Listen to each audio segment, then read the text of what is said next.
해마다 발표되는 통계 가운데 가장 가슴 아픈 통계는 아마도 자살률일 겁니다. 네, 코로나19 첫 해인 2020년 우리나라 전체 자살률이 2019년보다 조금 줄었지만 여전히 OECD 회원국 중 최고 수준인 것으로 나타났습니다. 기정훈 기자입니다. 코로나 첫 해인 지난 2020년 우리나라에서 극단적 선택을 한 사람은 13,195명. 2011년에 비해 2,000명 넘게 줄었습니다.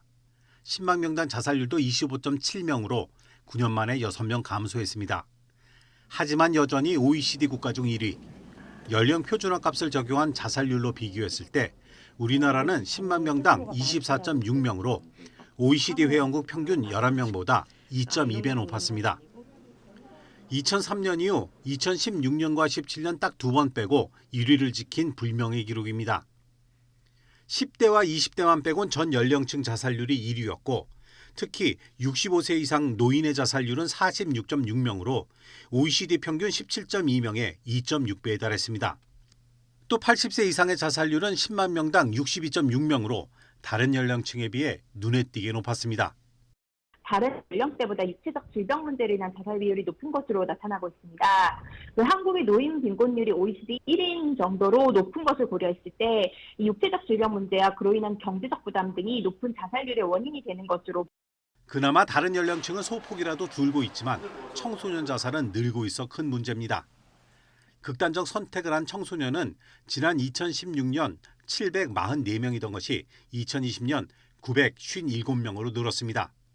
하루 2명꼴이던 게 하루 거의 3명꼴로 는 셈입니다. 최근 SNS나 대중매체, 또래 집단 내에서의 학습으로 자해 행동이나 자살 행동이 늘고 있습니다. 더불어 코로나 시대 아이들이 학교에 가지 못하면서 가족 내에서 갈등이 심화되었고 그로 인해 정서적인 어려움을 호소하는 아이들이 늘고 있는 것으로 생각되고 있습니다. 성별로 보면 남자의 자살률이 35.5명으로 여자의 15.9명보다 2.2배 높았지만 자해 자살 시도로 병원에 실려온 경우만 보면 오히려 여자가 1.5배 넘게 많았습니다.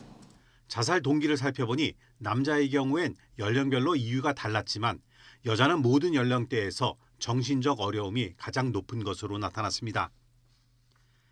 지역별 자살률은 충남과 제주, 강원이 높았고 월별로는 7월과 8월, 5월에 많았습니다. 자살 예방 정책 수립을 위해 발간하는 자살 예방 백서는 지난 2014년 시작돼 이번이 9번째입니다. YTN 기정훈입니다.